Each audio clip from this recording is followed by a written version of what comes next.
भाई और बहनों, मातृशक्ति को नमन।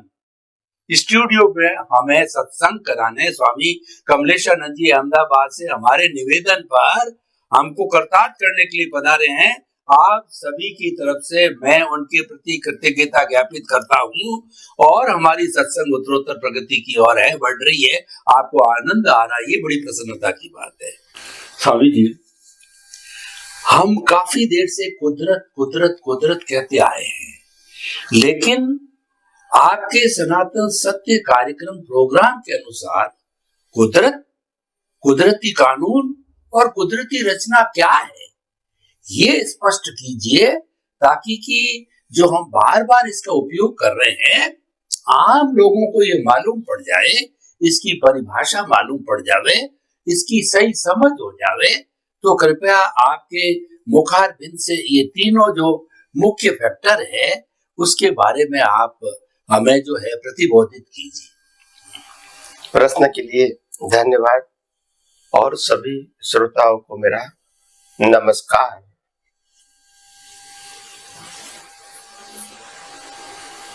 कुदरत का मतलब क्या है? कुदरत का मतलब होता है एक तत्व के रूप में है, वो भी कुदरत है। दूसरे कानून के रूप में है जो सबको लागू होता है, वो भी कुदरत है। और तीसरी अवस्था के रूप में है जिसकी उत्पत्ति और नाश होती है, वो भी कुदरत है। तो कुदरत की तीन कैटेगरी है। पहली कैटेगरी को मात्र कुदरत कहते हैं, दूसरी कैटेगरी को कुदरत का कानून कहते हैं और तीसरी कैटेगरी को कुदरती रचना बोलते हैं। मगर तीनों में कॉमन नाम है कुदरत।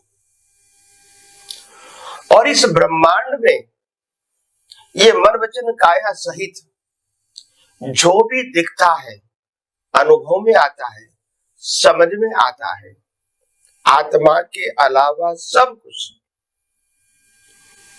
ये तत्व के रूप में कहो, अवस्था के रूप में कहो, और उसके पीछे जो कानून है ये सब कुदरत का ही कुदरत के रिलेटेड है।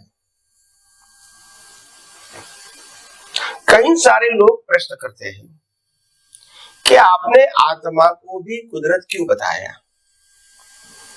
तो मैंने कहा आत्मा वास्तव में कुदरत का हिस्सा नहीं है डायरेक्टली, मगर इनडायरेक्ट इसका रोल है। क्योंकि आत्मा नहीं होता तो कॉज इफेक्ट नहीं होता, और कॉज इफेक्ट नहीं होता तो कुदरत का रोल नहीं होता। जीवों का जन्म, जीवन, मृत्यु जो होता है और चारों गति में भ्रमण होता है और मुक्ति भी होती है, तो वो आत्मा के बिना तो संभव नहीं है। और ज्ञान तत्व केवल आत्मा का ही गुण है, बाकी तत्वों का गुण नहीं है। तो हमने बताया वैसे तो कुदरत 5 तत्वों से ही बनी हुई है, जो ब्रह्मांड के साइंटिस्ट भी मानते हैं तत्व के रूप में। मगर आत्मा भी तत्व है, इसीलिए हमने 6 तत्वों की बात कही। तो सनातन तत्व को तत्व कहते हैं।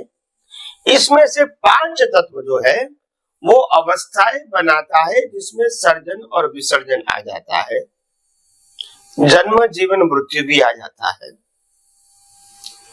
और सभी प्रकार की सूर्य, चंद्र, तारा, ग्रह, नक्षत्र की अवस्था भी आ जाती है। परंतु वो है शाश्वत पांचों।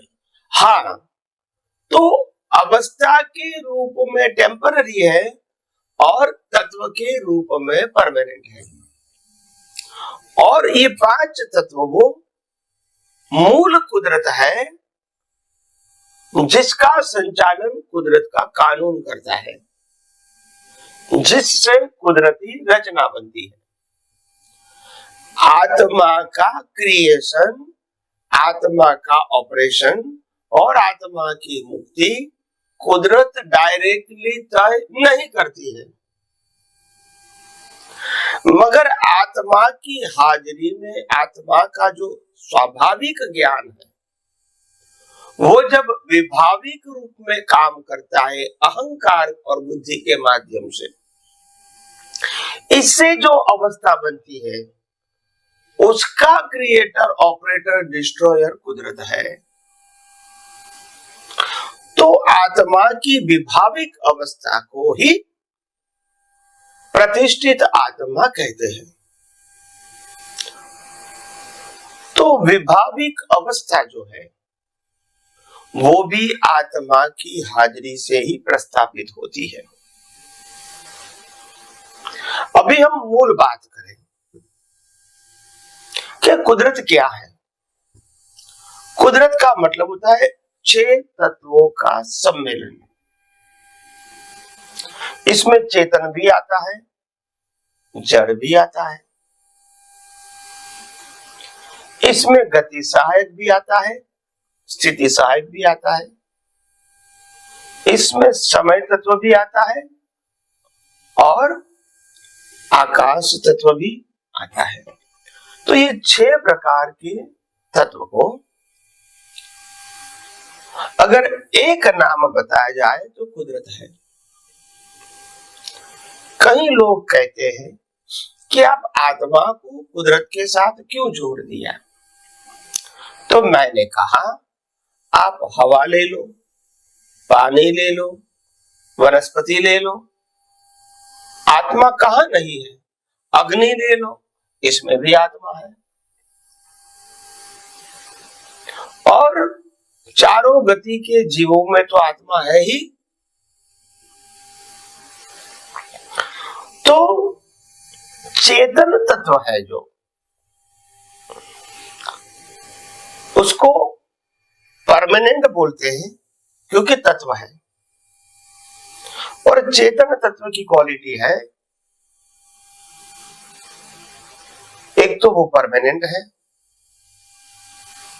एक तो वो लाइव है, और जिसके पास ब्रह्मांड के सभी रहस्यों को अनकवर करने का ज्ञान है। अनकवर, व्यक्त करने का ज्ञान नहीं है आत्मा में, अनकवर करने का है। अनकवर हुआ हुआ ज्ञान वो देखने का, समझने का और सप्लाई करने का रोल प्रकृति का है। तो 6 तत्व जो है उसमें पहला तत्व है चेतन, जिसको हम आत्मा कहते हैं। दूसरा तत्व है जड़, जिससे अवस्थाएं बनी हुई है। ये शरीर के साथ 5 इंद्रियों से अनुभव में आती सभी अवस्था जड़ तत्व से बनी हुई है।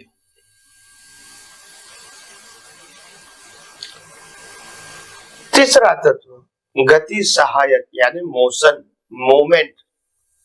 ये सूर्य, चंद्र, तारा, ग्रह, नक्षत्र, ये पृथ्वी, ये हवाएं, ये मनुष्य, ये व्हीकल्स, ये नदी, ये समंदर, सब मूव होता है। क्या होता है? मूवमेंट।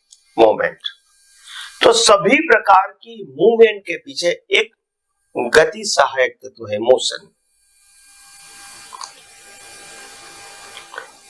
और मोशन के साथ पैरेलल एक स्थिति सहायक तत्व है। स्थिति सहायक मतलब स्थिर होना, स्टॉप होना, रुकना। केवल गति सहायक तत्व होता तो फिर कोई रुकता ही नहीं, चलता ही रहता है। तो स्थिति सहायक का मतलब होता है चलने की भी अवस्था और रुकने की अवस्था वो गति सहायक है, और चलने की अवस्था में गति सहायक तत्व काम करता है। और गति और स्थिति सहायक तत्व एक दूसरे के पूरक है। अगर रोड स्थिति सहायक है तो रोड पे चलने वाला इंसान या गाड़ी या व्हीकल वो गति सहायक रहेगा। दोनों ही गति सहायक या स्थिति सहायक होगा ऐसा नहीं बनेगा। हमारे बॉडी के अंदर जो ऑर्गन है, हड्डियां है, वो स्थिति सहायक है, मगर ब्रीदिंग, ब्लड सर्कुलेशन गति सहायक है। तो एक दूसरे के पूरक है। तो ये तत्व के रूप में काम करता है। हम जो देखते हैं वो अवस्था है, मगर इसके पीछे क्या है? तो तत्व है। तत्व के पीछे, तत्व के सिवा अवस्था नहीं हो सकती है। अवस्था बिगिनिंग एंड वाली होती है, उत्पन्न भी होती है, नाश भी होती है, मगर तत्व उत्पन्न भी नहीं होता है, नाश भी नहीं होता है, इटर्नल है। ऐसे पांचवा तत्व है समय तत्व। अभी समय तत्व की जो परिभाषा है वो उसमें बहुत सारा डिवीजन है। हम जिसको समय तत्व मानते हैं 24 घंटे का, ये मनुष्य ने बनाई हुई व्यवस्था है। ये कुदरत का कानून नहीं है, मनुष्य ने बनाई है अच्छाइयों के लिए, व्यवहार के लिए, समझने के लिए, जीवन जीने का एक हिस्सा बने इसीलिए। और उसमें से फिर हर दिन को हमने डेट दिया या तिथि दिया, फिर डेट के आधार से हमने वीक बनाए जीवन जीने के लिए, पखवाड़िया बनाया, महीना बनाया, साल बनाया। ये अपनी सुविधा के लिए बनाया है, ये कुदरत का कानून नहीं है। कई लोग तिथि को मानते हैं, कई लोग तारीख को मानते हैं, ठीक है, वो अपनी व्यवस्था है। कुदरत में जो समय तत्व है वो कॉमन है, उसमें कोई डिटेलिंग नहीं है। समय तत्व का मतलब होता है वर्तमान। क्या होता है? वर्तना देना। हाँ, मगर वर्तमान को अगर अवस्था रूप में देखा जाए तो भूत भविष्य दोनों आ जाएगा। तो अवस्था के रूप में भूत भविष्य वर्तमान तीन है। वास्तव में समय तत्व हर समय वर्तमान ही होता है, मगर एक अवस्था को ले लो तो पहले ये था, अभी ये है और बाद में ये रहेगा।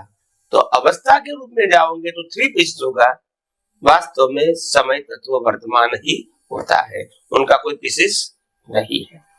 मनुष्य ने अपनी व्यवस्था के रूप में अवस्था को आइडेंटिफाई करने के लिए भूत भविष्य और बाकी सब समय बनाया, समय का पीसेस बनाया। 24 घंटा, दिन, वीक, 15 दिन, महीना, साल, वो अपनी व्यवस्था के लिए बनाया।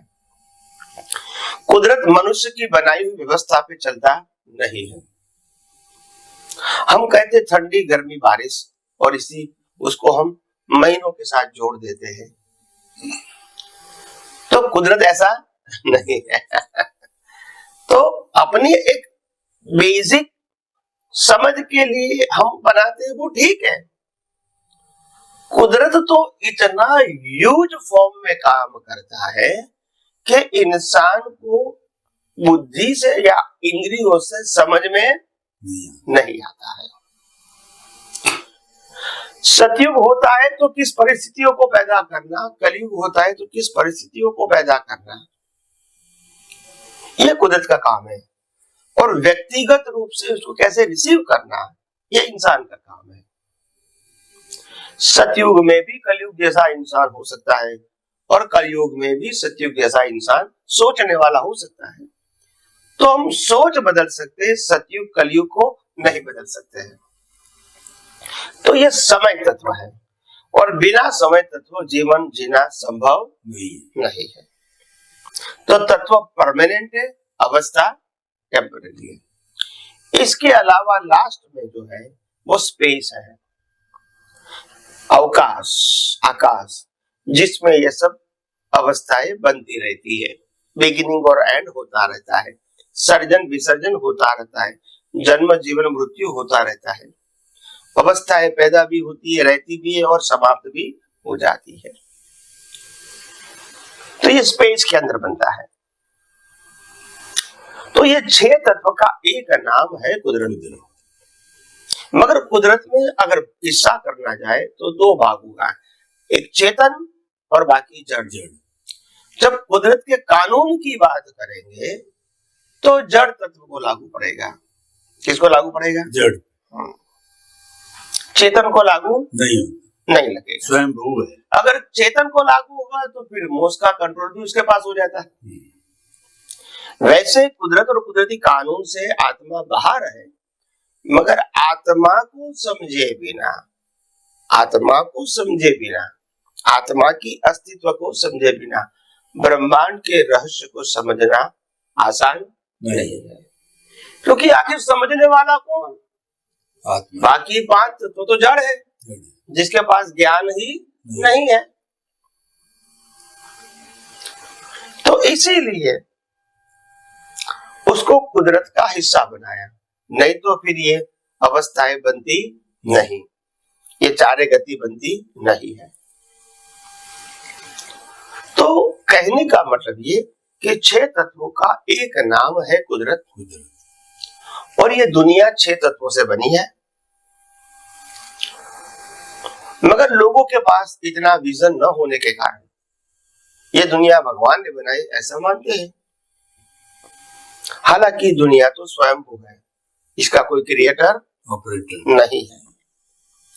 मगर ये बनी, ये 6 तत्वों से बनी हुई फंडामेंटल दुनिया वो काम कैसे करती है? दिन होना, रात होना, सुबह होना, दोपहर होना, शाम होना, रात होना, ये कैसे होता है? ठंडी गर्मी बारिश होना, सुनामी होना, पहाड़ बनना, समंदर बनना, नदियां बनना, वनस्पतियां बनना, लोगों को कर्मों के फलस्वरूप जीवन मिलना, सूर्य ग्रहण चंद्र ग्रहण होना, पूनम अमास होना, भरती ओट होना। तो ये सब कैसे होता है? ये कोई रैंडम है? नहीं, ये कुदरत के कानून से होता है। ये सभी अवस्था की बिगिनिंग और एंड कुदरती कानून के दायरे में है, और इसीलिए ये सब दुनिया में परिवर्तन दिखता रहता है। द्वापर, त्रेता, कलयुग, सतयुग, वो भी कुदरती कानून के अंदर है, बाहर नहीं। और हर मनुष्य जो कर्म बनाता है, उसका फल भी कुदरत कानून के मुताबिक देता है, और इसीलिए कुदरत का कानून सभी जीवों के लिए इक्वल है। और कुदरत के कानून के बाहर किसी का जीवन नहीं है। सिर्फ कुदरत के कानून से पर आत्मा है। वो भी कौन सा आत्मा? मुक्त आत्मा। जो आत्मा अभी